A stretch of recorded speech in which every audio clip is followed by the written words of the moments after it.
Olá, sou Fernanda Iquedo, este é o Porquê Cultura e hoje eu tenho uma entrevistada aqui que é uma multiartista. Ela é cantora, compositora, escritora, é formada pela Unesp em rádio e TV, é também formada em escrita criativa. Estou falando da Rosa Paiva.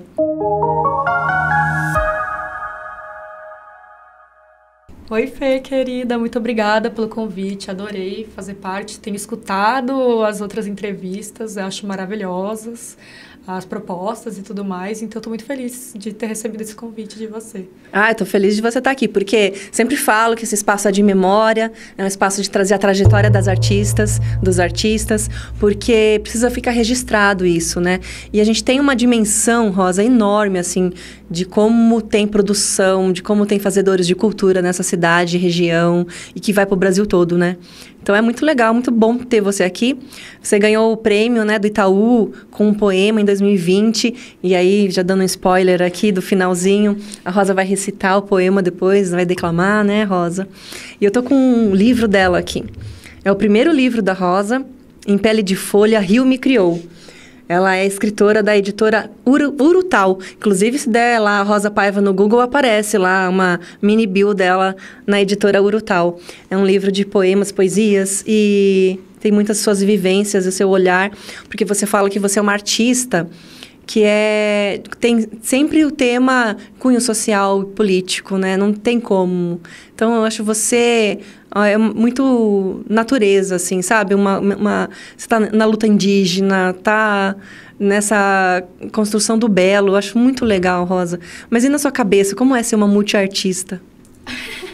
Eu acho que é um grandíssimo desafio, porque, na verdade, o problema é que eu não consigo fazer uma coisa só. Uhum. Se eu conseguisse falar assim, você é só cantora, pelo amor de Deus, você é só cantora. Só que eu não consigo, porque, às vezes, a expressão que eu tô sentindo de trazer é dentro do campo da fotografia.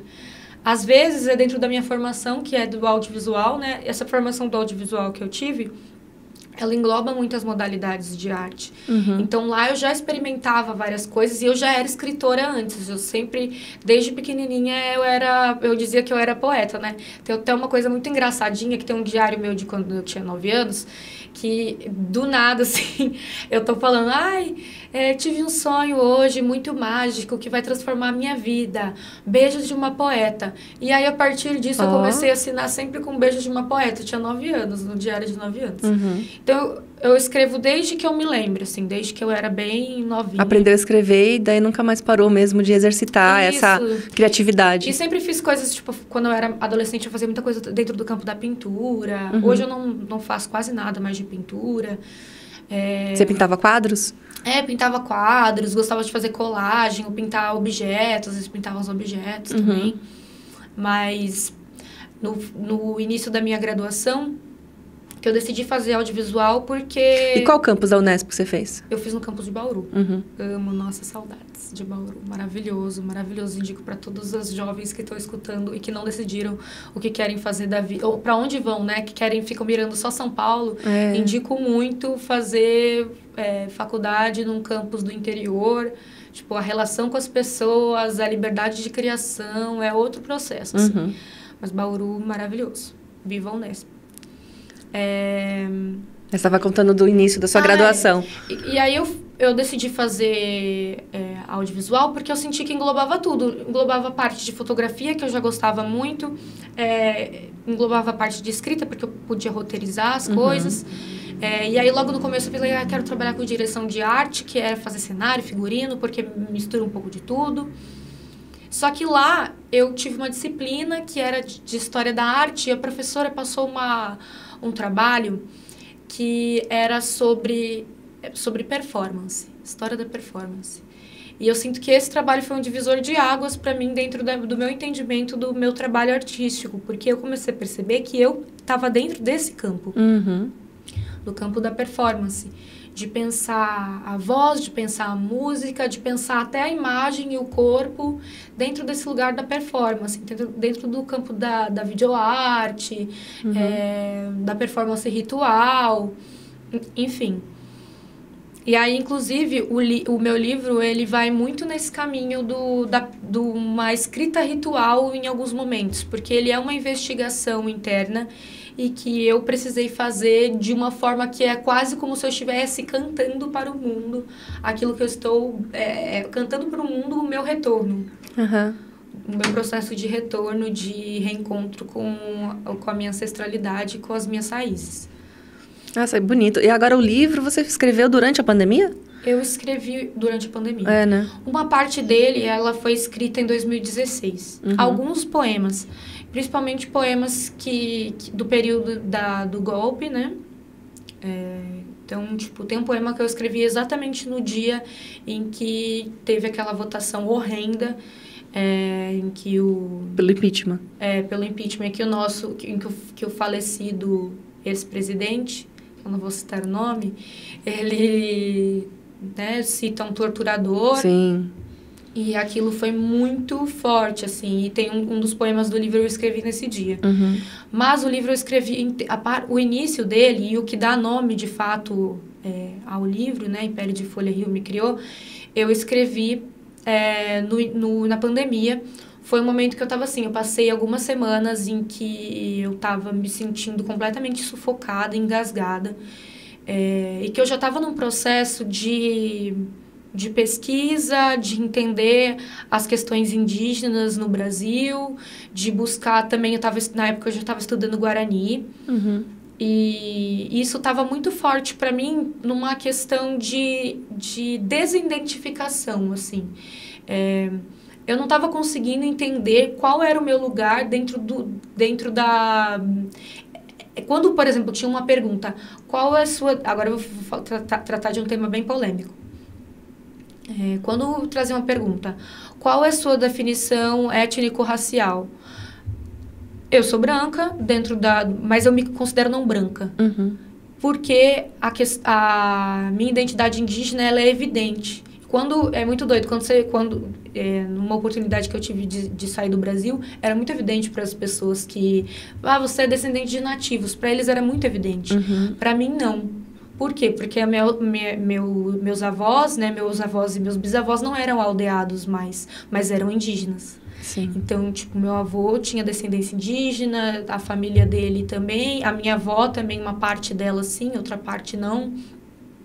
A minha mãe, a da minha mãe ainda mais complexo da gente entender exatamente o que aconteceu ali, porque uma parte da família fala uma coisa e outra fala outra, justamente porque existe um apagamento indígena, né? Sim. Tipo, isso não quer dizer que você é descendente de indígena.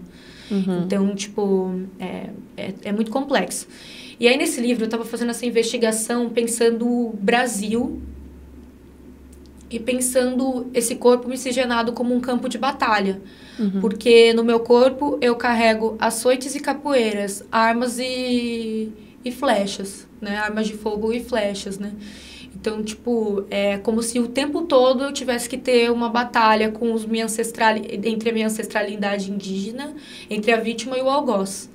E tendo uma definição, né? Tipo, sabendo que dentro da nossa sociedade eu tenho privilégios brancos, mas que eu carrego, que eu não posso, de forma alguma, esquecer que os meus ancestrais indígenas, e eu preciso constantemente retomar suas tradições e defender elas. Então, por isso eu me considero indigenista. Então, indigenista, e hoje eu tenho entendido que eu me sinto num lugar, não me sinto confortável de me definir como branca, porque eu sinto que isso anula meus ancestrais indígenas. Apaga, né? Apaga ainda mais totalmente. por conta do genocídio. Apaga totalmente. É como se, tipo, beleza, vieram aqui, foram só portugueses e espanhóis. Todo o resto da galera, todos os outros ancestrais, minhas bisavós, todo mundo não tem parte em quem eu sou. Então, assim, eu entendo o privilégio branco né, do qual eu gozo, né? Mas eu tenho me entendido nesse não lugar como não branca, mas que recebe privilégio branco justamente por causa da cor da minha pele. E buscado fazer vamos dizer assim, buscado uma retomada através do indigenismo. Só, assim, eu acho que tenho ido por esse caminho. E meu livro, ele é essa reflexão, ele começa nessa reflexão Porque nós que temos essa ancestralidade, a gente não consegue traçar o caminho de volta para encontrar as pegadas dos nossos ancestrais. O meu livro é essa busca. Como que eu perdi o direito de escutar os cantos sagrados, eu perdi o direito às palavras sagradas que curam. Eu tenho histórias fragmentadas que minha prima foi investigar do Pedro Maria, que é o meu bisavô, que era curandeiro de picada de cobra. Então, essas coisas assim que a gente só sabe por lenda, mas que a gente perdeu totalmente a ligação com uma coisa, vamos dizer assim, uma coisa original e que cura. Então, esse reencontro cura, né? Sim. E tem uma coisa assim, tem um mitólogo que ele estuda várias religiões e várias comunidades no mundo todo, ele estudava, né? Não sei como se pronuncia exatamente o nome dele. É Mircea Eliade, não sei como é que se pronuncia o nome dele. Mas que ele dizia que para você curar algumas doenças, em muitas comunidades, era preciso cantar e contar a história original. Como a gente cura qualquer coisa se a gente não conhece esse canto original? A gente não tem esse lugar para voltar. Então, era essa ansiedade que eu tava quando estava escrevendo o livro. E aí eu vou fazendo todo um trajeto, assim... E muito a partir da vida vegetal. Mas você, quando começou a escrever mais consistente, já era para um livro? Ou você estava fazendo sem essa intenção já de colocar tudo em um livro mesmo? Já era? Eu escrevi tudo... Você já tinha essa consciência? A primeira parte, assim, acho que vai até a página 20 e tanto, eu escrevi numa noite. E já era de um livro. Ali eu senti que tinha um trajeto que eu precisava fazer. E que, tipo, dialogava com... Que é memória, né, Rosa? É memória. Porque é isso, um registro de memória também da sua criação e nessa sua busca, dando visibilidade para essa busca sua, você também está enaltecendo essa história, esse passado, né, essa trajetória, que foi apagada por histórias oficiais, né? Brancas, criadas, assim... com esse objetivo de apagar mesmo, né? Sim. E pra mim também tinha uma coisa, assim, que era interessante pra mim também misturar uma coisa ficcional. Então, não ficar só na minha realidade, mas pensar uma realidade mais macro do que é esse corpo miscigenado e que tá lidando com esse conflito. Então, isso aparece, assim, na primeira parte do livro. As outras, elas vão indo pra outros caminhos, tem muito poema... que é do período da pandemia também, mas que estão fazendo mais críticas políticas à situação do Brasil, né? Tipo, o Brasil enquanto um grande sintoma colonial. Enfim, e aí vai indo por vários caminhos e aí chega no final a última parte do livro, que é algo um pouco mais transcendente. Eu tô em outros tipos de reflexões, que às vezes eu até olho e falo assim, gente, eu acho que eu não devia ter botado essa parte desse livro. Porque ela já é outra coisa, assim, é mais reflexões sobre comparando as relações com os movimentos dos astros, né? Tipo, astronômicos, enfim. É uma outra reflexão de mais leveza e tal, mas ela ela tira um pouco o peso do início, porque é um livro pesado. Não é um livro leve, assim. Tipo, o último poema é leve. O resto é só pancada. E, enfim... Mas também vem esse livro, ele pra mim também é uma coisa doida, porque teve um período que eu escrevia muito poema de amor, muito poema erótico, muito poema mais leve, mais assim, sabe? Mais levinho, mais gostosinho. E aí eu conheci a Luísa Romão, que ganhou, inclusive, o Jabuti o ano passado. E aí a poesia da Luísa Romão virou a minha cabeça do avesso. E eu falei, não, eu preciso fazer poesia política. E aí esse livro veio assim, não... É isso, tá. Legal. Consegui colocar aqui o que eu penso. E você estava comentando antes de entrar no livro que a sua formação na Unesp, ela te deu uma abertura muito grande para atuar em várias áreas das artes. E aí eu lembrei do videoclipe Banquete. Porque aí tá a Rosa, diretora de arte, produtora, que trabalha com a cenografia... Tá a performer, tá tudo ali, né? Você colocou tudo ali no banquete. Eu amei isso, foi ótimo. Eu senti que, tipo, porque é isso, assim, eu consegui colocar tudo que eu sei fazer numa coisa só. Porque não, e dá pra sentir isso. Foi ótimo, com várias parcerias maravilhosas, assim, né? Uma equipe grande de amigos, enfim, né? Da minha produtora, Cítrica.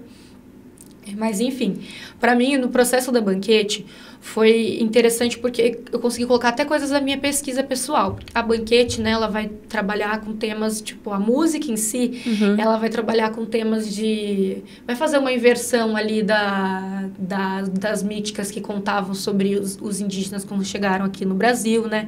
De que contavam lá fora que eram todos canibais. Enfim, não aquela eram, maquiagem, tá? gente. Não que não eram. Tinham muitos canibais, sim. Mas aí eu queria fazer uma inversão. E se a gente assasse uns latifundiários, se a gente fosse canibal mesmo, e agora a gente vai assar vocês e vai comer essa carne podre de vocês e transformar ela em uma revolução. E a maquiagem, né? Que Nossa. eu fiquei assim... E isso também foi uma coisa interessante, porque eu consegui trazer uma coisa da performance, que a minha performance, ela sempre foi para um campo mais drag. Ou ela ia para um campo mais drag, ou ela ia para um campo mais da poesia cantada. E aí eu consegui pegar essas duas coisas e juntar ali. Nossa, para mim isso foi maravilhoso. E aí tinha essa criatura, que eu já estava fazendo algumas performances com ela, que era eu chamava ela de Cali Caipora. Porque ao mesmo tempo que ela corta as cabeças, ela é um ser da floresta, que protege a floresta.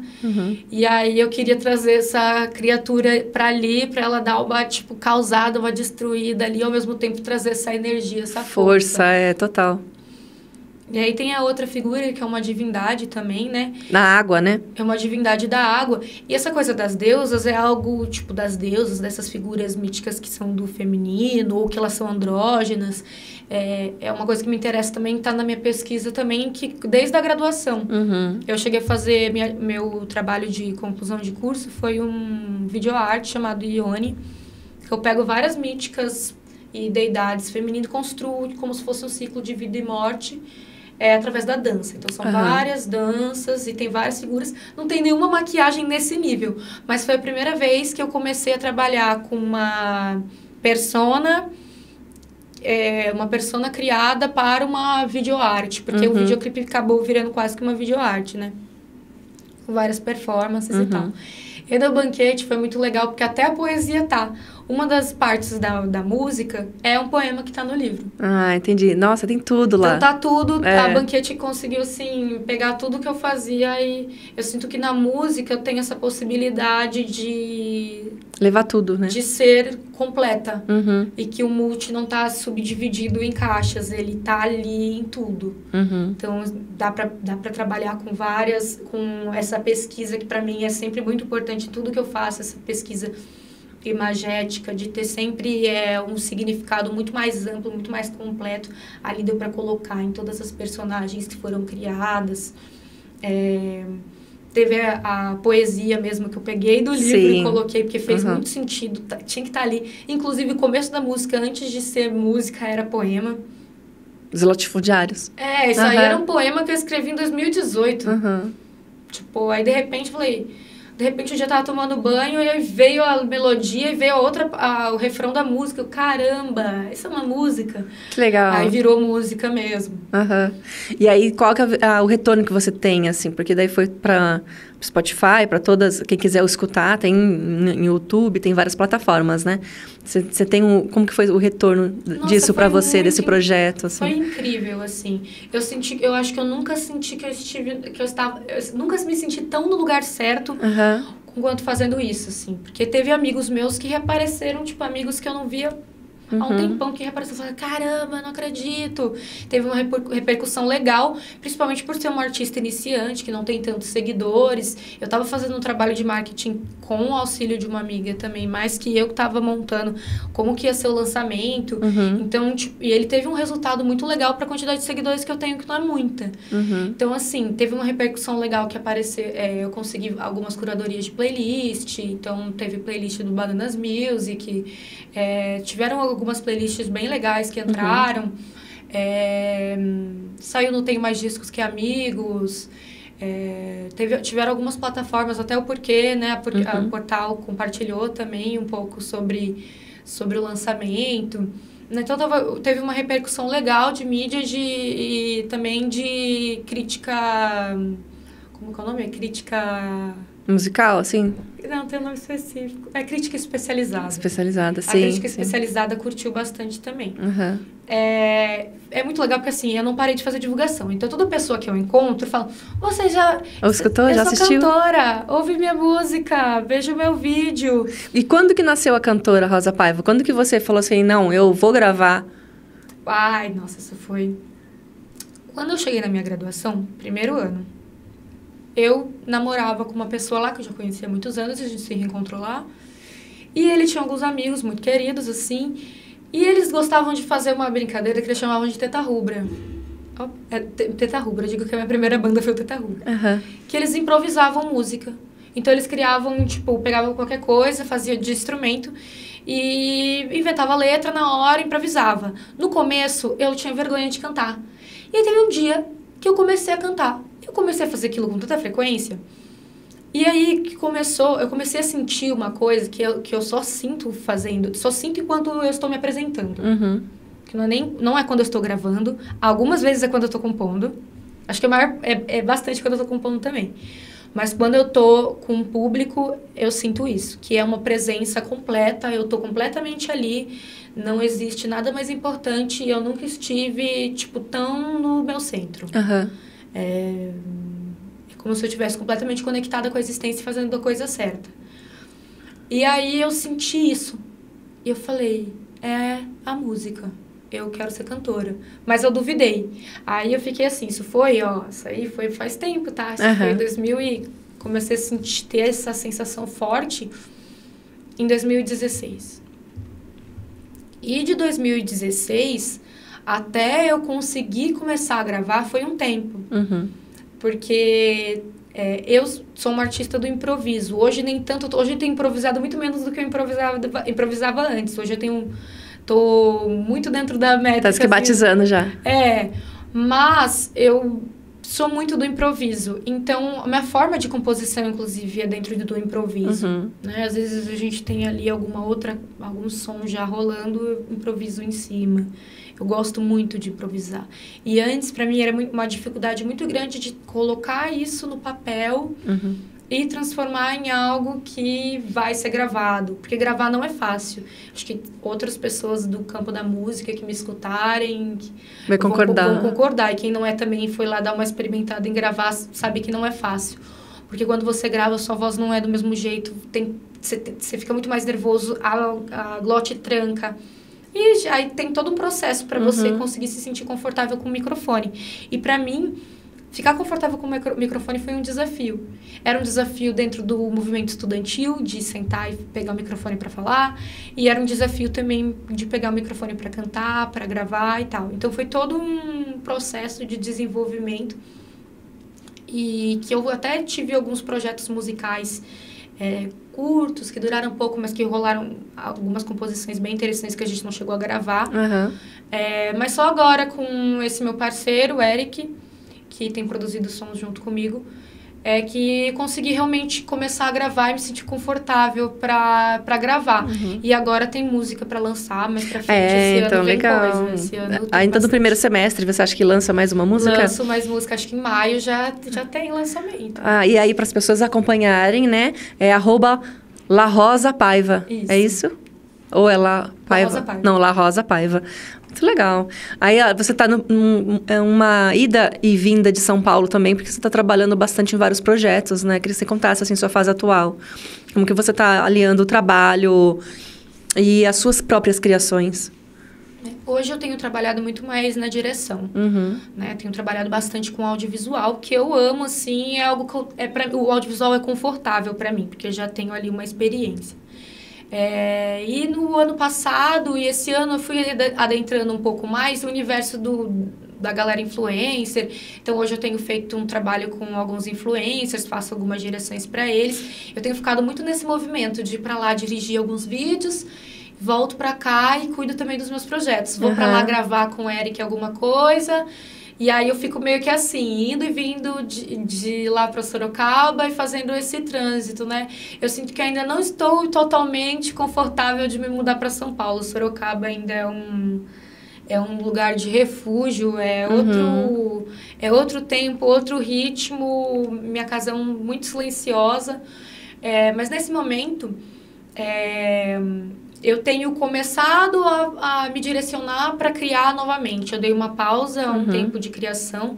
Em dezembro eu estava criando bastante, estava focada em produzir conteúdo, conteúdo de vídeos cantando, né? Até para poder divulgar mais o meu trabalho. E aí eu dei uma pausa disso para eu poder me organizar. E agora eu vou voltar para o processo de criação de novo. Então agora, nesse mês, já começo de novo todo o processo de produção de visuais para o lançamento da música que eu vou fazer. Tem alguns lançamentos de uma parceria que eu estou fazendo com a Alicia X, que é influencer, que trabalha com Kawaii, enfim. Vai ter lançamento disso também. Mas focando no meu trabalho pessoal mesmo, tem esse lançamento que deve acontecer em maio e que já deve começar a aparecer algumas coisas nas redes sociais, porque eu vou começar a movimentar por lá. Algumas releituras, alguns trechinhos de algumas músicas autorais que ainda não saíram, que vão sair um pouco mais pra frente. E começando também um processo de captação de recursos para gravar o meu disco. Perfeito. Rosa, agora eu queria te pedir para você falar do seu poema, que foi um ganhador do Itaú Cultural, né, em 2020. Mas antes, tem alguma questão que eu não te perguntei? Alguma coisa que você quer trazer, que quer que fique registrado?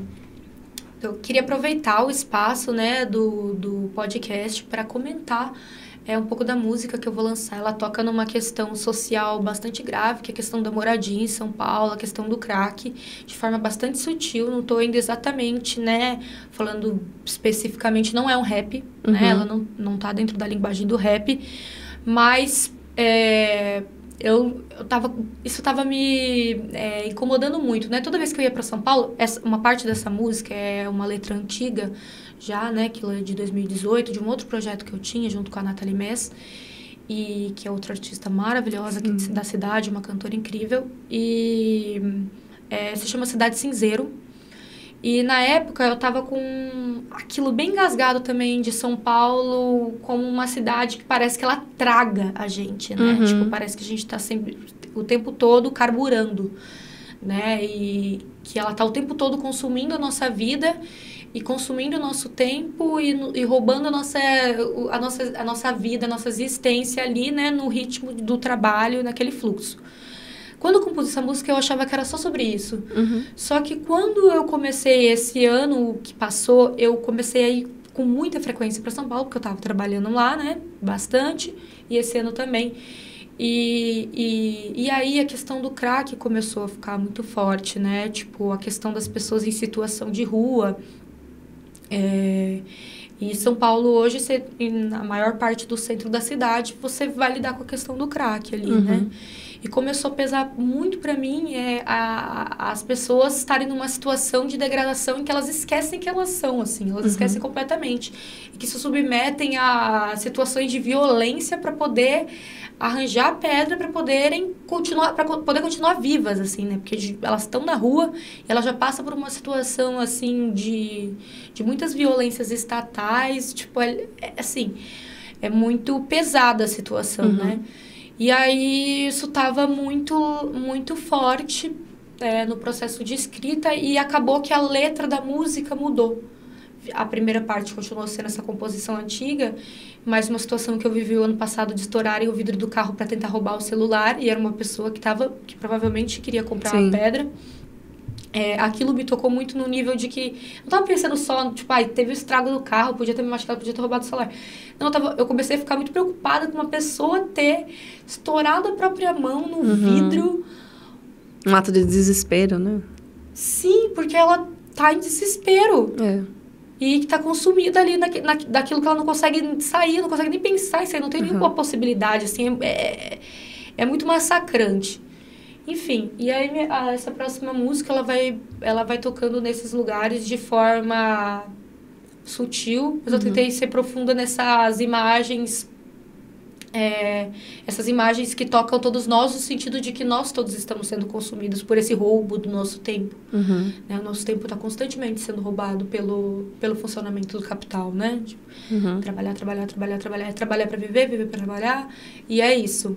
E aí essa música é muito sobre isso.